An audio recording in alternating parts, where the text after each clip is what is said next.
Hi. Welcome to our Tuesday rendition of our mindfulness meditation. You know, whenever I write in the, I go in there, I go into my app, and then I have to write in the date and then write the name in. I can't believe I just wrote 12/22 on the date of this meditation. I remember I was writing like 4/7, 4/8, and then I was like, whoa, I got to start using fives. And it really feels like it was 3 weeks ago that it was April and May. It's incredible. I can't believe we've been doing this all this time.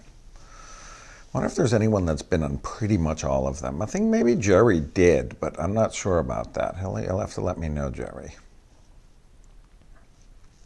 I think Gilad's been to a lot.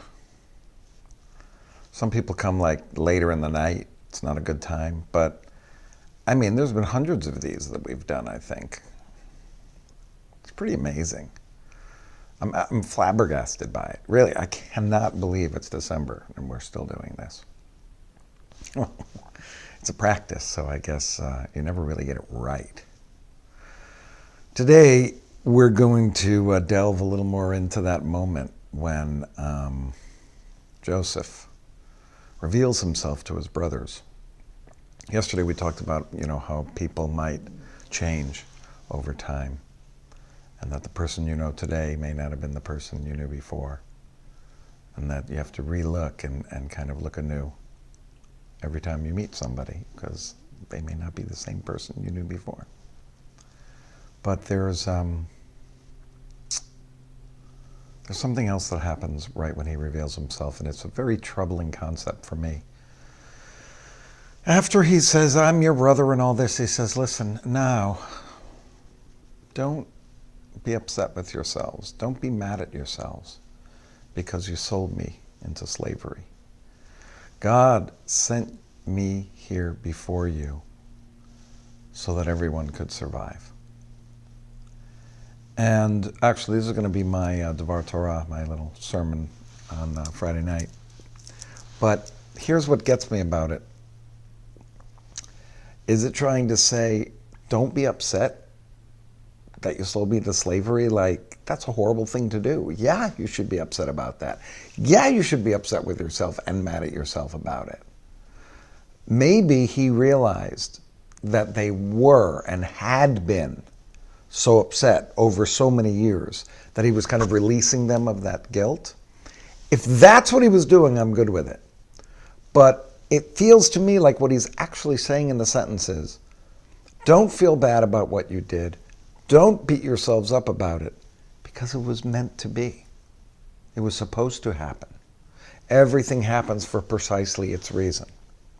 And God's the one who sent me here, using you.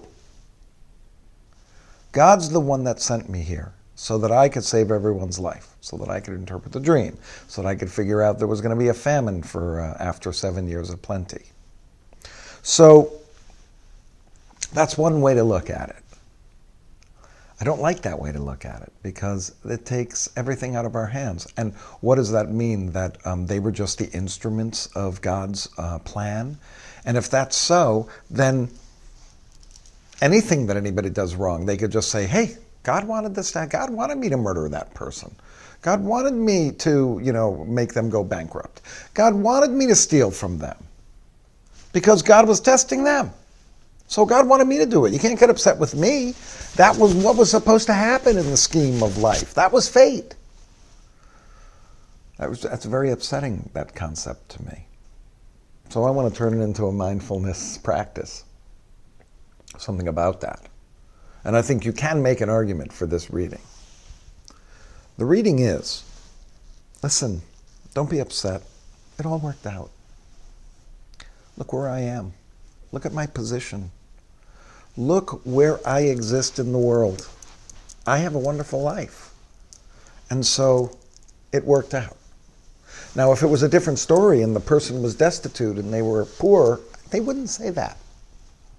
So for me, it's more of a recognition of this is where I am in my life, which is a perfect end of the year meditation.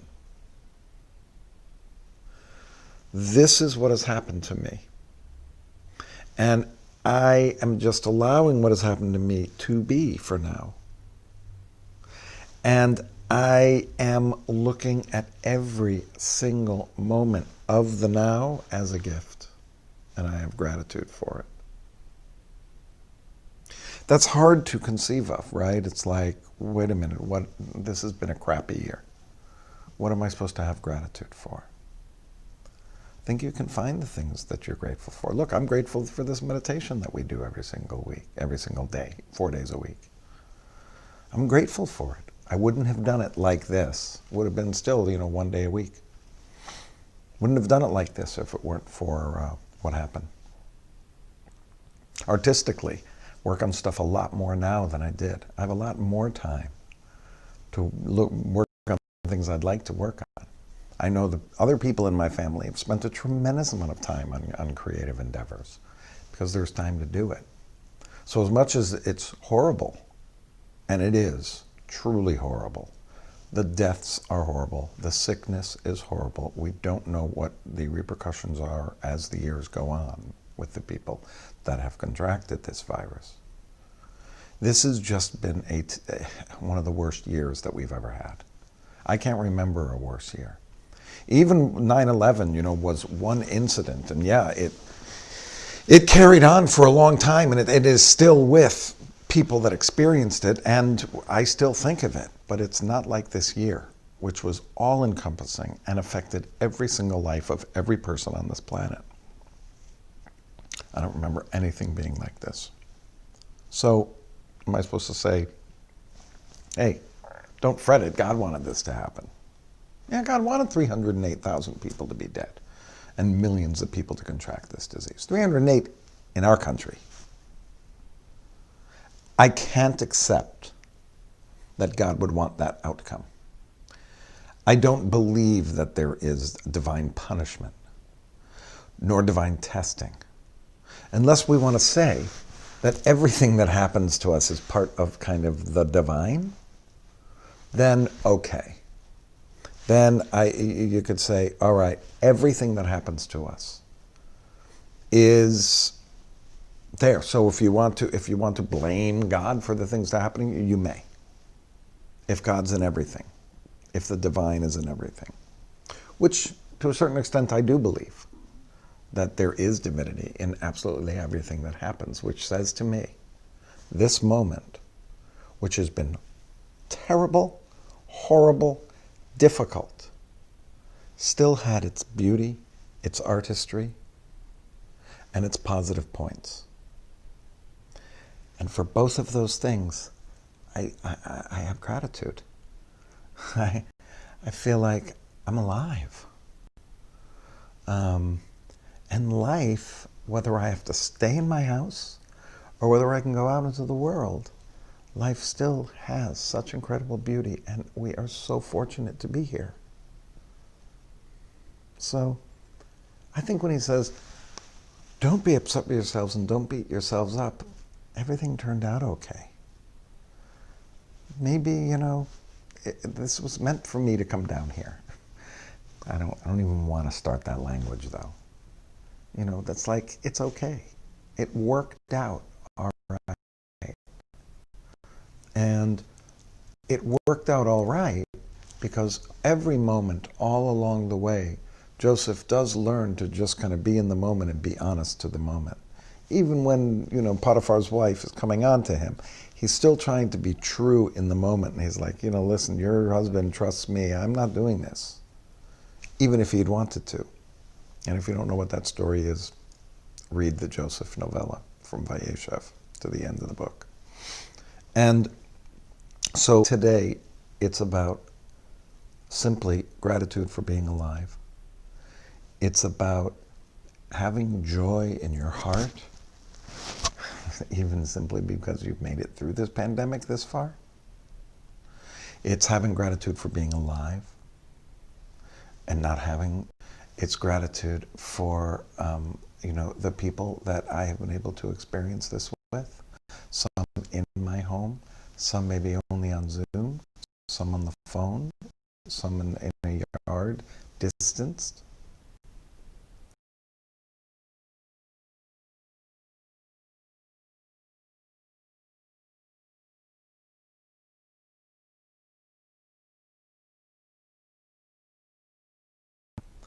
It might be heavy today, but I do think it brings us around to gratitude. Brings us around to it's horrible, it's bad, it's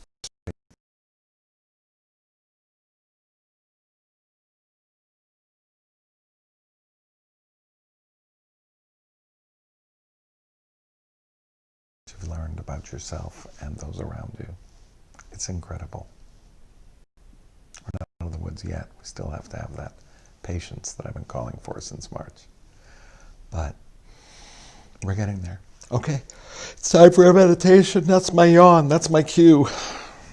Okay, and although I don't think I've fallen asleep ever in this meditation while doing it. I don't know if you have. All right, let's get into a strong position so that we can meditate, concentrate on our breath. Our thoughts are going to take us away. Our thoughts are going to take us. Perhaps they take us to what I've been talking about over the last 10 minutes or so. Is what are those things you're grateful for? Even the difficult things. And if you tune in on Friday, I have a story about that. I illustrate this point through a famous Hasidic story. So, the Maggid of Mezrich answers the question of how can you be joyful even when horrible things happen? But you'll have to come Friday night, 6:15. All right, here we go.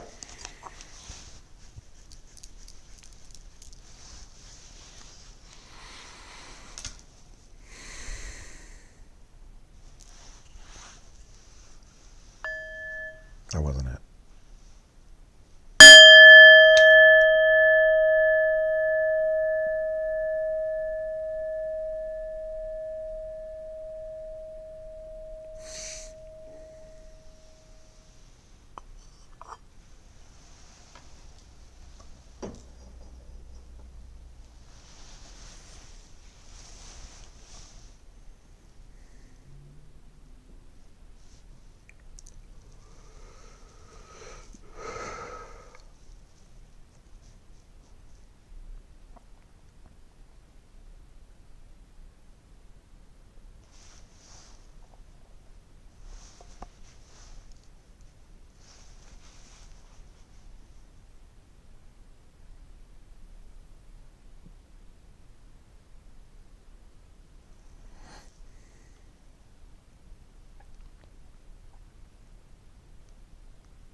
with the last remaining minutes we have. It's always nice to end asking for certain feelings. In many meditations, they call this a metta. They say, may I be these things instead of may I feel these things. The way it was taught to me, based upon these priestly benediction, that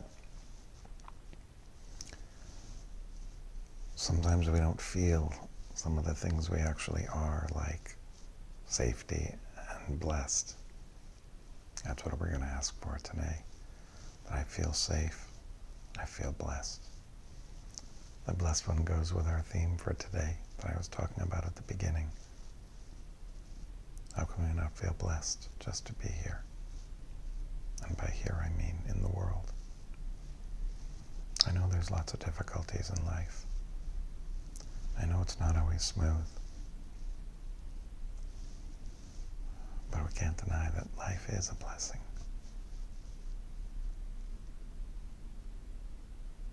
And then to feel safe. We need that very much this year, coming to the end of the year. I hope that people heed not getting together. Otherwise, in 3 weeks we'll have what we have now due to Thanksgiving. May I feel safe.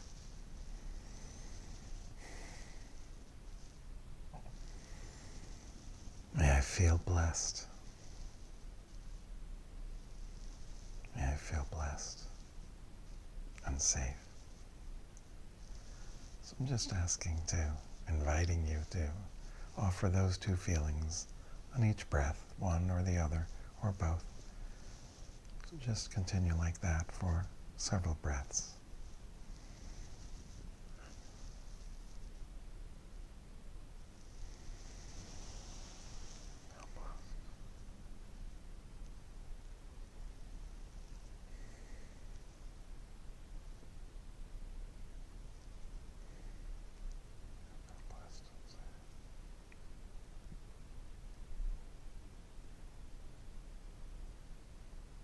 If you'd like to invite someone to be in your mind's eye in front of you or next to you or with you in some way, I invite you to offer them these feelings.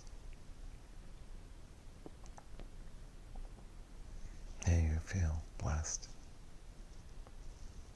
May you feel safe. May you feel safe. May you feel blessed.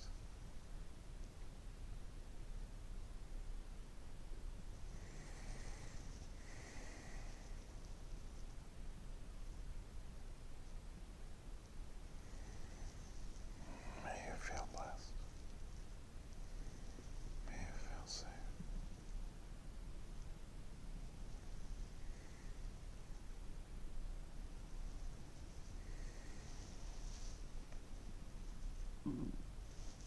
And just bring it back to yourself. And just 3 or 4 breaths, let's offer us those feelings one more time. May I feel blessed. May I feel safe.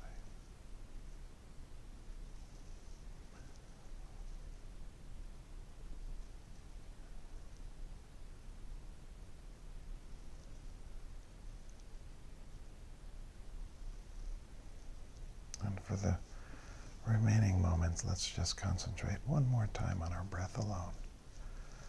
And in the complete present, not thinking about where we're going to go in a minute, not thinking about where we've been, just on our breath and our stomach, filling up and letting it go.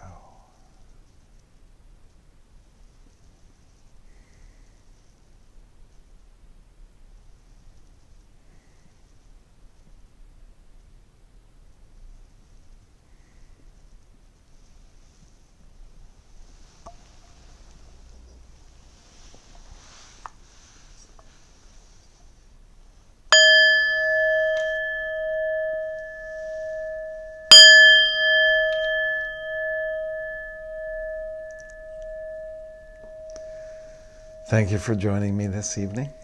I hope that you were able to find stillness and peace.